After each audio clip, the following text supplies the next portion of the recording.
What is time? Einstein presented his theory of special relativity during his Annus Mirabilis of 1905. General relativity followed in 1915. But relativistic time still seems weird to most of us. Einstein's space-time has curves dictated by matter and radiation. Relativity confounds the distinction between past, present and future events. Most of the laws of physics work just fine if time goes the other way. More than a century on from Einstein, these effects still seem strange to us because they do not fit our pre-existing assumptions. We live our everyday lives and make music within a pre-1900 understanding of time. Time like an ever-rolling stream, an absolute quantity against which we can calibrate precision clocks and metronomes in order to measure the movement of the sun, the human heart rate, or musical tempo. This is Newton's concept of absolute time, published in his 1687 Principia and strongly resisted for decades afterwards. In this sense, the music of Josquin, Monteverdi, Lully and Purcell, even Bach, Handel and Vivaldi, is music of an earlier time. That earlier pre-Newtonian time is defined in Aristotle's Physics, 4th century BC. Time is a number of motion in respect of before and after. Newton disparaged the prejudices that arise from believing that time depends on movement. It is just those prejudices, better described as deep-rooted historical assumptions, that we must now examine in order to understand pre-Newtonian music making. So, are you ready to have a good time? Newton defined his terms in the Scholium of Principia. Absolute time of itself and from its own nature flows equably without regard to anything external. All this seems like common sense to us. It's what we're accustomed to. But according to Aristotle, time does not exist. Time is a number, a way of counting, not a thing that is counted. Time does not flow of its own accord. Time depends on external change or motion. Time depends on the presence of an observer with a soul. Early commentaries on the Divina Commedia explicitly link Dante's religious mysteries to Aristotelian physics. The spheres of the cosmos are turned by the mind of God, the primum mobile, or ninth sphere. The motion of this primum mobile is the measure of all the other movements. Buti cites Aristotle, the philosopher, as he expounds fundamental Renaissance principles. Longer durations are divided to create smaller units. Time is ultimately measured by God. From the motion of the ninth sphere, we take the unit of the hour.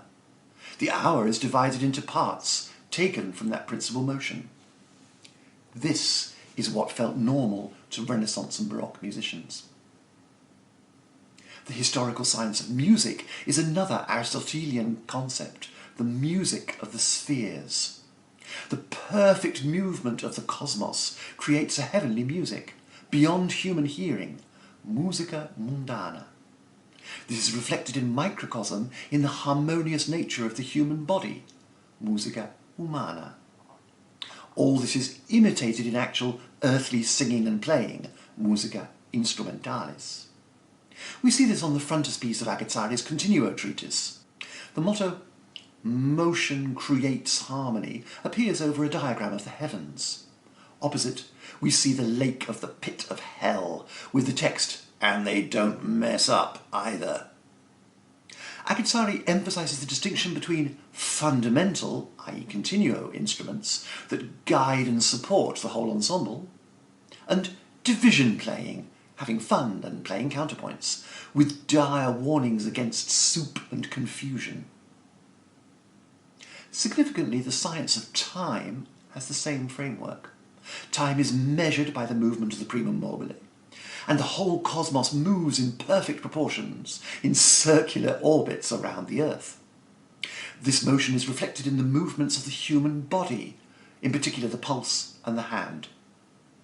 Descending through the hierarchy, perfect heavenly movement and human good health is imitated in musical rhythm. Aristotle's time does not exist per se, but requires someone to count its movements. Specifically, there must be an observer with a soul. This brings in emotions, Aristotle's affections of the soul. Once again, there's a tripartite hierarchical structure. Historical pneuma is like Oriental chi. On the cosmic level, it is the divine breath of creation, giving life and soul to Adam.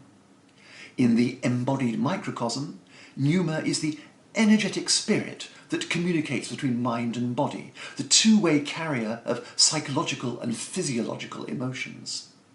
In performance, pneuma is also the spirit of energia that conveys emotions from musician to audience. The operation of pneuma is characterized by movement of the mystical breath energy, inspiring life, passion and performance. In modern English we say emotion. Period discourses of muovere gli affetti, of moving the passions. So, historical science connects time with music and emotions. At the centre of everything is movement, witnessed by the soul. Our study of the implications of Aristotelian time should similarly connect music and emotions in a hierarchical structure from philosophy down by way of embodiment to praxis, focused on movement and on awareness of profound mysteries. The model of period science beautifully explains how music influences and is influenced by our physical feelings and emotional states, and why it offers something spiritual, some profound meaning beyond everyday reality. It is the soul that perceives Aristotelian time. What Mace calls the rule of timekeeping is certainly not mechanical. Time is the soul of music. Josquin explains that the connection to real-world time gives life to the dry bones of musical notation. Grant aptly describes this connection as calibration. The entire structure of mensural notation, with all its note values and proportions, is calibrated to real-world time by the movement of the human hand, beating tactus. Depending on period, context and mensuration signs, there are various options for this calibration. Monteverdi's commonly encountered mensuration mark of C is calibrated to real-world human hand moving down for a minim, up for a minim. The hand is down for about a second, up for the same duration, measured not by any clock, but to the best of human ability. Josquin reassures inexperienced tactus beaters, and alas, most of today's early music practitioners have little experience of historically informed tactus beating. It doesn't matter if your best estimate of real-world time is a little faster or slower. The concern is not quantity, but quality. And the qualities of Josquin's tactus are inspiring.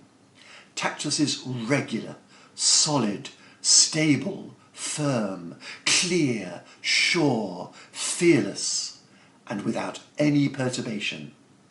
Real-world time, made manifest by this movement, measures the duration of written note values. Long notes are counted in pairs of minims. Individual performers divide minims into shorter values for composed melodies or in improvised diminutions. Josquin explicitly equates tactus, battuta, misura, tempus, the notation of mensural values, and real-world time itself. They are just different words for regular time. The human hand symbolises the hand of God, creating an imitation of divine time, regular, stable, without any perturbation. John Dowland translates Ornithoparchus, "Above all things, keep the equality of measure, for to sing without law and measure is an offence to God himself."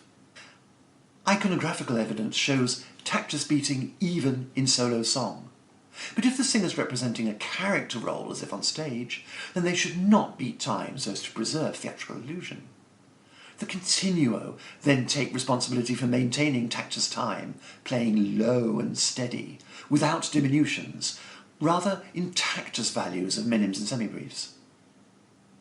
Triple meter proportions are like concentric cosmic spheres, measuring their various faster movements in mathematical ratios, according to the perfection of Dante's primum mobile. Coming down to earth, musical proportions are like Galileo's clock, in which various cogwheels are governed by the time-keeping movement of the pendulum.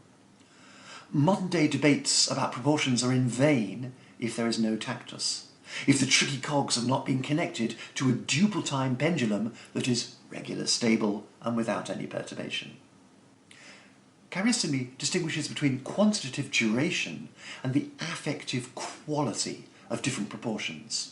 Any given note value, for example a minim, has the same duration in any of the three proportions, but the feeling, the quality of time is quite different if we count tripler minims, 1, 2, 3, 1, 2, 3. Sesquialter semibreves, 1, 2, 3, 1, 2, 3. Or sestupler semiminims, 1, 2, 3, 4, 5, 6, 1, 2, 3, 4, 5, 6. Shakespeare explores the language of subjective time in the metaphor of the different motions of a horse. Frescobaldi talks about contrasting passi, literally steps, for sections of contrasting emotional and temporal qualities. Significantly for the emerging aesthetic of the next century, Carissimi's terms for the emotional quality of how time feels are tempo and mouvement. The affects embedded in musical notation move the passions, influencing the soul's perception of time, just as reading an action story might make your pulse race. Thus, the humanist agenda gradually challenges divine order.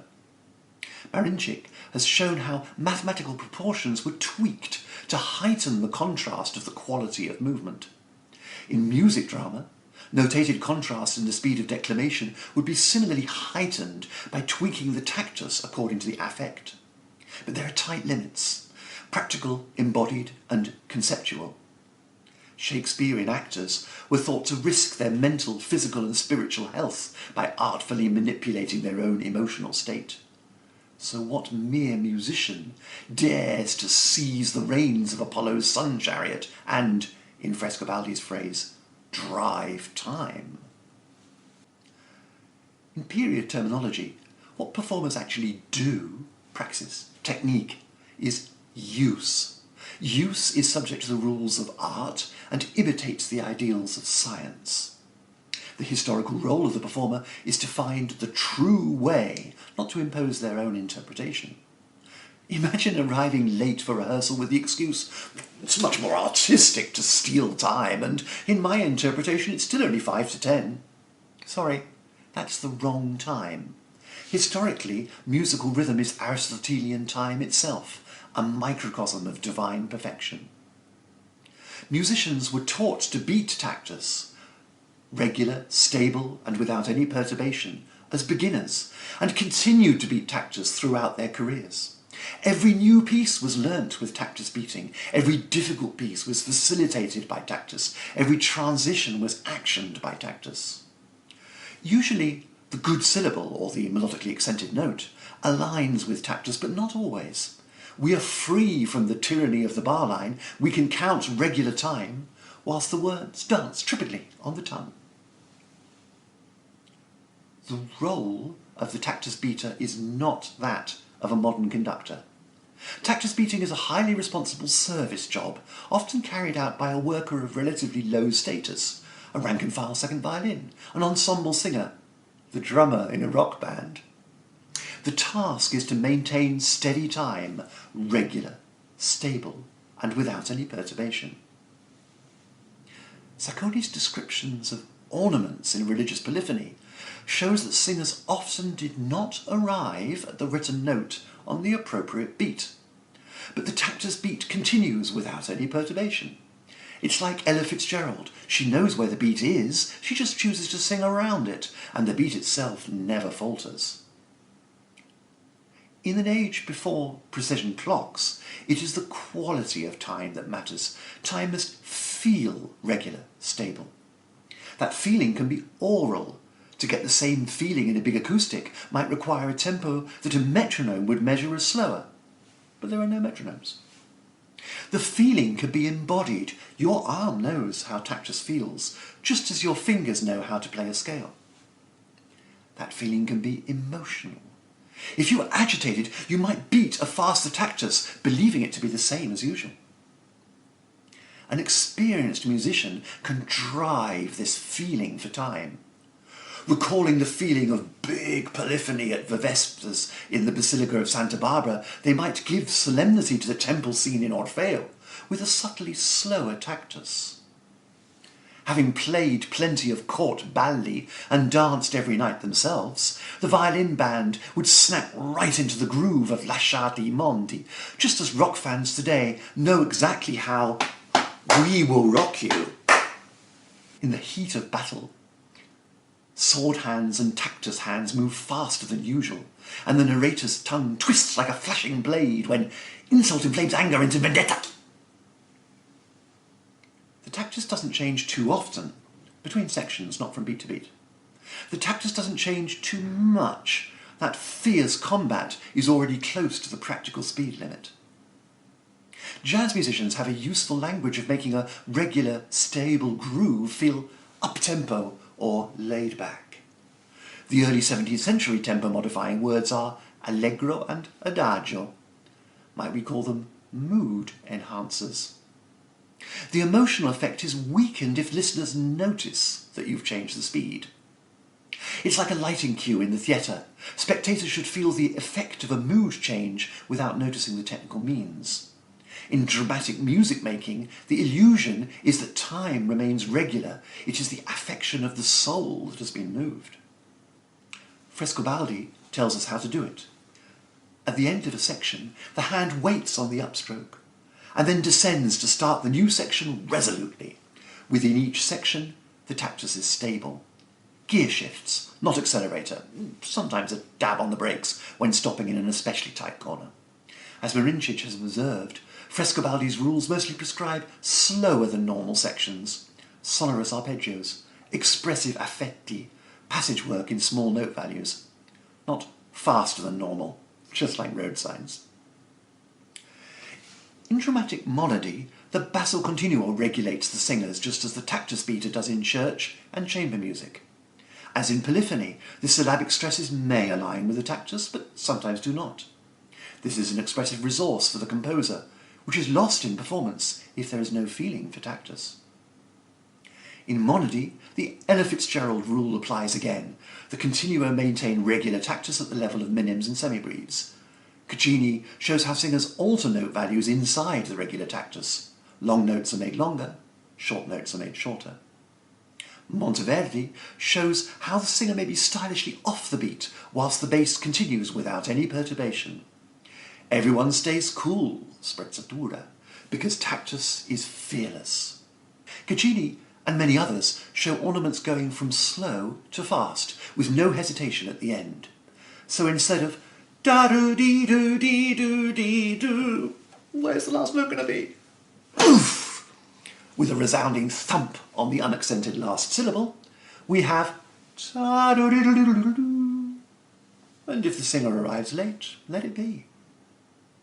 Since time is the soul of music, we need have no truck with the argument that profound significance demands bad rhythm. We could rather say, it don't mean a thing if it ain't got that tactus. Both high-style polyphony and dramatic monody use the soul power of cosmic force, heavenly time. At the end of something, tactus continues, at least in concept. Time does not stop. The cosmos does not crash. We humans remain alive. We just hand over the movement, returning it to heaven whence it came. Aristotelean time applies, certainly until 1687. For anyone below Newton's level of mathematics in Latin, the English translation didn't come until 1729, and general acceptance trickled down during the 18th century. We need to consider Aristotelean time not only for Josquin, Monteverdi, Lully and Purcell, but definitely for Bach, Handel and Vivaldi, and probably even for Mozart and Hadyn. We have learned the language of the past, studying the use of mensural notation by composers. But unless we understand the assumptions of Aristotelian time, we can say little about the upper echelons of the hierarchy, the embodied experience of tactus beating, the art of musica humana.